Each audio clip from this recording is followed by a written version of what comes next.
मित्रांनो, डुप्लिकेट कॅन्डलचा हा पुढचा भाग आहे. चला तर मग लगेच व्हिडिओला सुरुवात करूयात. मी आपला कपिल आपल्या मराठीमध्ये दुनियेवर सर्वांचं पुन्हा एकदा स्वागत करतो.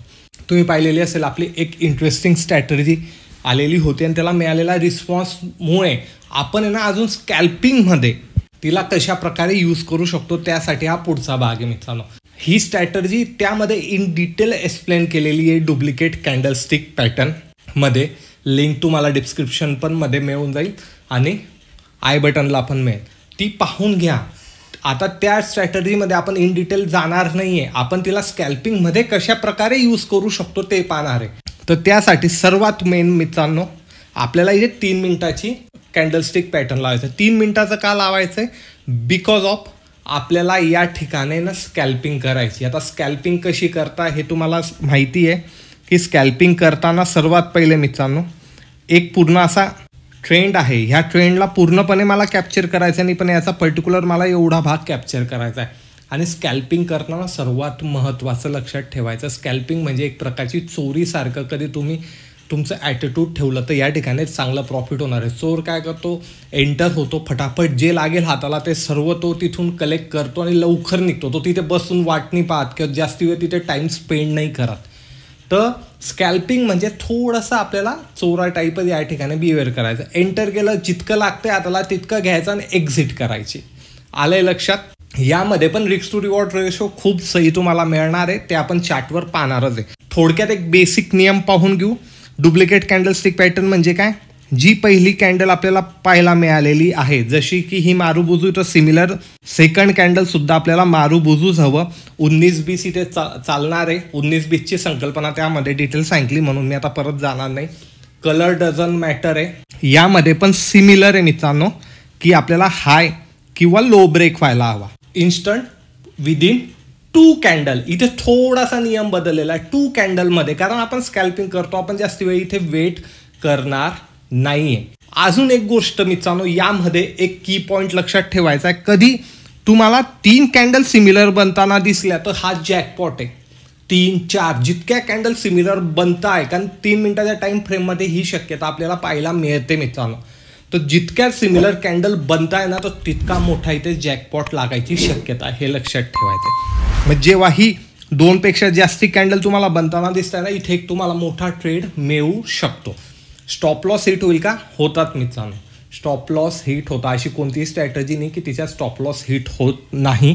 त्यामुळे स्टॉप लॉस हिट होता. आपल्याला आपला स्टॉप लॉस माहिती हवा, आपल्याला आपली एंट्री माहिती होती. एवढी क्लॅरिटी आपल्याकडे नेहमी असायला हवी.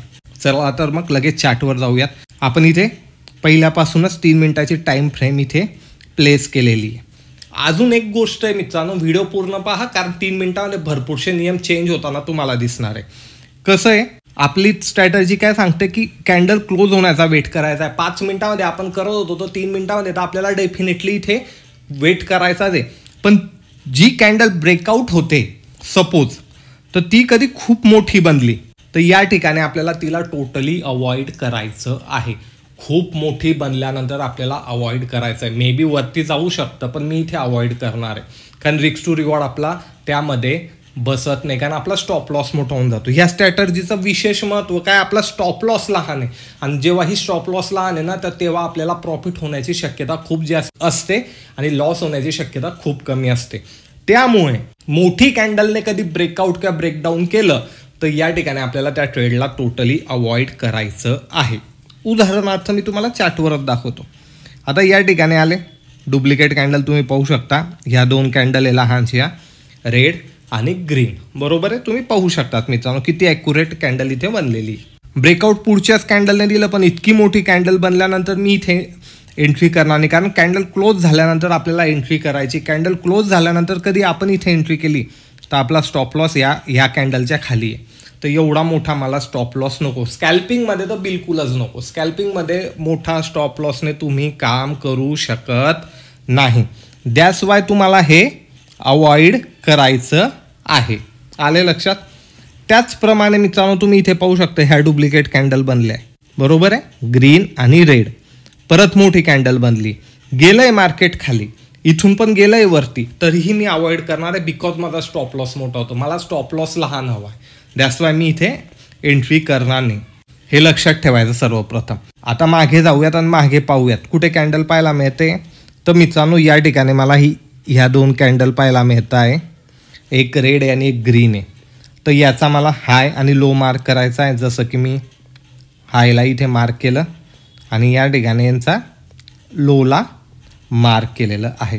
आता प्रॉब्लेम काय झाला आहे, आपल्याला विदिन 2 कॅन्डलमध्ये इथे ट्रेड हवा होता ब्रेकआउट, पण इथे झालेलं आहे का नाही. इथे पुढच्या कॅन्डलने केलं आहे ट्रेड, तर मिळाला आहे पण पुढच्या कॅन्डलने केलेलं आहे, त्यामुळे आपला ट्रेड इथे ॲक्टिवेट होत नाही. हे लक्षात ठेवायचं आहे. आता आपण मागे जाऊयात. मागे आपल्याला कुठे कॅन्डल पाहायला मिळत आहे ते आपण पाहूया. थोडं मोठं करतो जेणेकरून आपल्याला आयडेंटिफाय करायला अजून इथे इझी होणार. जसं की मला इथे पाहायला मिळतं मित्रांनो, तुम्ही पाहू शकता ह्या 2 कॅन्डल आहे ग्रीन आणि रेड. ह्या इथे परफेक्ट मिळाल्या.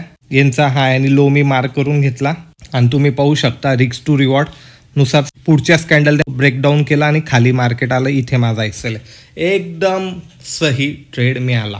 रिस्क टू रिवॉर्ड तुम्हाला माहिती आहे, 1-2 तर मिनिमम ह्या स्ट्रॅटर्जीमध्ये हवा आहे. जास्ती मिळाला तर फारच उत्तम आहे, पण कमीत कमी 1-2 आहे तर त्याच्यापेक्षा इथे तुम्हाला जास्ती पाहायला मिळतोय मित्रांनो. मी पॉईंट मोजणार नाही, मागच्या स्ट्रॅटर्जीमध्ये मी मोजून दाखवलेले होते, हे तुम्ही पण मोजू शकता.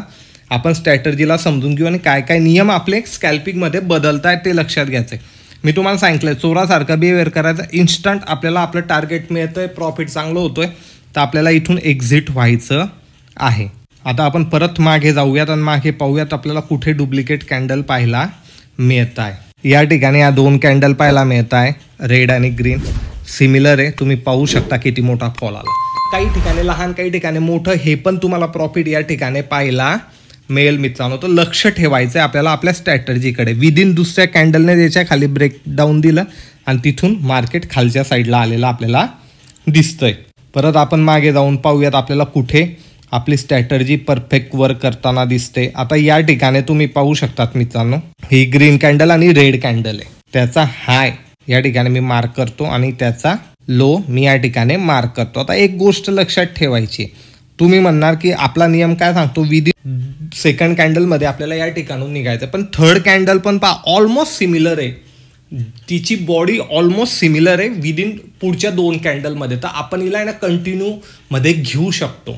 म्हणून मी नेहमी सांगतो व्हिडिओ पूर्ण पाहायला हवा, की त्याने ह्या क्लॅरिटी तुम्हाला चार्टवर चांगल्या प्रकारे समजतात. तर आपल्याला काय समजतंय, त्याची ओपन आणि क्लोजिंग ग्रीन कॅन्डलची 3 नंबरवर आहे, तर त्या कॅन्डलची क्लोजिंग आणि ओपनिंग आहे ना पहिल्या 2 कॅन्डल सारखीच आहे. तिची बॉडीची लेंथ सुद्धा सिमिलर आहे, तर आपण याला डुप्लिकेट कॅन्डलमध्ये कन्सिडर करू शकतो. का? कारण ती तिसरी कॅन्डल आहे. आपल्याला मेन 2 पेअर तर कन्फर्मच हवे आहे, आपण तिसरी तिच्यामध्ये टाकू शकतो. मग ती पण आपण कधी काउंट केली तर पुढची कॅन्डल फर्स्ट कॅन्डल होते आणि सेकंड कॅन्डलने ब्रेक केलाय. तुम्ही just look at this target. बढिया टार्गेट इथे पाहायला तुम्हाला मिळाला. स्कॅल्पिंगमध्ये तुम्ही जस्ट इमॅजिन करा की कमीत कमी 100 ते 150 पॉईंटचं इथे तुम्हाला टार्गेट मिळालंय विदिन 10 पॉईंटच्या स्टॉप लॉसने. तुम्ही इथे पाहू शकता, इथे तुम्हाला साईडला दिसत असेल आणि हे चार्ट तुमच्याकडे पण आहे, तुम्ही स्वतः लावून हे चेक करू शकता. तर या प्रकारे आपल्याला इथे पाहायचं आहे मित्रांनो. भरपूर सारे एक्झाम्पल तुम्हाला इथे पाहायला मिळणार आहे मित्रांनो. आपल्या स्ट्रॅटर्जीकडे आपलं लक्ष हवं, स्ट्रॅटर्जीलाच फॉलो करायचं आहे, स्टॉप लॉसला फॉलो करायचं आहे. याच्यात स्टॉप लॉस हिट होईल का? तर हिट होईल मित्रांनो. असं नाही की याच्यात स्टॉप लॉस हिट होणार नाही. आता ह्या 2 काइंड ऑफ हॅमर कॅन्डल इथे बनताना दिसत आहे मित्रांनो. आता त्याच्या कधी हायला आणि त्यांच्या लोला मी कधी मार्क केलं तर विदिन सेकंड कॅन्डल जी रेड कॅन्डल आहे तिने खालच्या साईडला ब्रेकडाऊन दिलं आहे आणि तुम्ही पाहू शकतात किती छान इथे आपल्याला फॉल पाहायला मिळालेला आहे. त्यामुळे कारण हे 3 मिनिटाच्या कॅन्डल आहे मित्रांनो, तर 3 मिनिटाच्या कॅन्डलमुळे काय होणार आहे आपल्याला की मायनर इथे ब्रेकआउट किंवा ब्रेकडाऊन आपल्याला दिसतील, ते पण आपण कन्सिडर करायलाच हवे. कारण आपण 2च कॅन्डलचा इथे क्रायटेरिया ठेवलेला आहे. 5 मिनिटांमध्ये आपण 3 कॅन्डलचा ठेवला होता ब्रेकआउट ब्रेकडाऊनसाठी, पण आपण इथे 2च कॅन्डलचा ठेवला आहे. त्यामुळे ह्या गोष्टी पाहणं आपल्यासाठी गरजेचं आहे. हे तुम्ही लक्षात ठेवायला हवं मित्रांनो. आता परत इथे ही रेड कॅन्डल आणि ही ग्रीन कॅन्डल आहे, ऑलमोस्ट सिमिलर आहे. परत नियम काय सांगतो आपल्याला, हाय आणि लो इथे मार्क करा. सेकंड कॅन्डलने प्रॉपर ब्रेकआउट केलं, एक ट्रेड पाहायला मिळाला. रिस्क टू रिवॉर्डनुसार परफेक्ट आणि स्कॅल्पिंग मित्रांनो खूप असे ट्रेड तुम्हाला पाहायला मिळणार आहे. फक्त तुम्हाला डुप्लिकेट कॅन्डल ओळखायची मित्रांनो. ही स्कॅल्पिंगची स्ट्रॅटर्जी आपण याच्या प्रॉपर सिरीज बनवतोय की तुम्हाला ही प्रत्येक टाइम फ्रेमवर फक्त मामूली नियम चेंज करायचे जसे की आपण इथे केलेले आहे आणि त्या नियमांनुसार आपली ॲक्युरेसी वाढवायची. नियम काय चेंज करतोय? बिकॉज ऑफ ॲक्युरेसी वाढवण्यासाठी. एवढं लक्षात ठेवायचं. अजून तुम्हाला याबद्दल डिटेल जाणून घ्यायचं असेल तर नेक्स्ट पार्ट म्हणून कमेंट करा. कमेंट कधी जास्ती आल्या ना मित्रांनो तर आपण यावर लवकरच पुढचा भाग पण बनवू. तुम्हाला कोणत्या टाइम फ्रेममध्ये किंवा कोणत्या पर्पजसाठी ही स्ट्रॅटर्जी यूज करायची ते पण लिहा. त्यानुसार पण आपण व्हिडिओ नक्की बनवू. ही स्ट्रॅटर्जी आपली खूप रॉकिंग अशी परफॉर्मन्स करते. तुम्ही स्वतः बॅक टेस्ट करा, फॉरवर्ड टेस्ट करा, त्यानंतर एका लॉटने तुम्ही ट्रेड घेऊन पाहू शकतात मित्रांनो. व्हिडिओ कधी आवडत असेल तर लाईक शेअर कमेंट नक्की करा. मी भेटेल तुम्हाला पुढच्या व्हिडिओमध्ये. धन्यवाद.